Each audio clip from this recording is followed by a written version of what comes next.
Bali ngayong araw nga pala mga idolo, maglalagay tayo ng isang pin light tsaka isang exhaust fan. Ito nga pala yung flexible ng ating exhaust fan mga idolo, yung labasan ng hangin, nakasuksok yan sa D4 na tubo. Tapos nakalabas doon sa wall natin. Doon natin ikukonekta yung flexible hose para lumabas yung hangin. Ito nga pala yung pin light natin mga idolo, 9 watts yan. Ayan o, tingnan nyo. Maliwanag na rin yan mga idolo kasi yung CR natin ay medyo may kaliitan. Diyan natin susukatan mga idolo para hindi tayo lumampas doon sa ating kisame. Ito nga pala yung ating exhaust fan mga idolo na bili namin, 1.7. Dito natin susuksok yung flexible hose. Then ito naman yung power supply niya mga idolo. Diyan natin kukonekta yung line 1 tsaka yung return. Bali series yan mga idolo. Pag binuksan mo yung exhaust fan, bubukas din yung ating ilaw. Pag binuksan mo yung ilaw, bubukas naman yung ating exhaust fan. Ganon yung series. Bali susunod ko naman gagawin mga idolo ay guguhitan ko muna yung ating pin light. Tapos bubutasan na natin. Bali may nakita nga akong pambilog doon mga idolo. Patakalat-kalat, kinuha ko na. Pagtapos natin maguhitan mga idolo ay kunin naman natin itong barena. Paikutan natin yan mga idolo ng butan. Ang gamit ko nga palang talim dito mga idolo ay pambakal.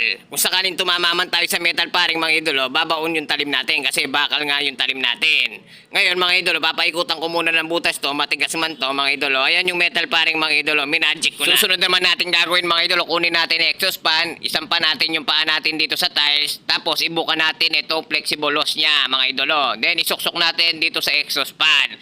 Make sure mga idolo, walang lalabas na hangin dyan. Gusto naman natin maisuksok mga idolo, kunin natin itong duct tape natin mga idolo. Itong duct tape pala na to mga idolo, kahit idikit mo sa pilik mata mo to, matatanggal yan mga idolo. Kaya ganun katibay yung tape na yan. Make sure mga idolo, pag pinaikutan mo ng tape yan, wala yung kamay mo dyan. Baka hindi na matanggal mga idolo yung kamay mo at higpitan ng mabuti para hindi lumabas yung hangin. Okay na daw mga idolo.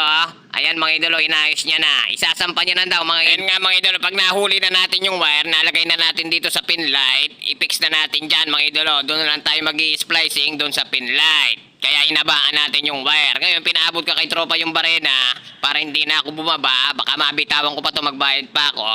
Make sure mga idolo nakakapit yung black screw natin dito sa metal paring para hindi siya gabagsak mga idolo. Kung pwedeng dagdagan natin yung black screw, dagdagan natin para sigurado na lang tayong wala tayong magiging problema dyan mga idolo. Ayan nga mga idolo, pinaikutan niya ng black screw. Binilagyan niya yata ng black screw yan mga idolo, mga 8 piraso Kabilaan pa yan. Ayan mga idolo, kitang-kita naman. Pagtapos nga natin malagay yung mga black screw mga idolo at matibay na, lagay na natin itong takip niya para dito naman tayo sa pin light. Dito natin ikukonekta mga idolo. Ito yung supply ng pin light mga idolo. Ito yung line 1 niya tsaka return. Diyan natin ikukonect tapos itatap natin dyan yung abang natin sa exhaust fan. Kaya inabaan ko na kanina yung wire mga idolo para hindi na tayo mahirapan mag-tap. Binalatan ko na nga ng bahagya mga idolo at kinonekta ko na itong line 1 niya. Itong line 1 niya to mga idolo, yung line 1 sa exhaust fan tsaka yung line 1 dito sa ilaw. Yung kulay pula.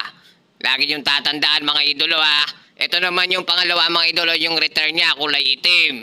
Tinepang ko nga mabuti. Ito nga yung ating lock sa ating pin light mga idolo. Ngayon, itusok mo yung wire sa taas para hindi humarang. Itusok mo yung lock sa kabila. Pagtatapos ka sa kabila, dito naman sa kabila, then okay na tayo mga idolo. Ngayon, itetesting na natin kung sumasabog yung nilagay natin. Gago!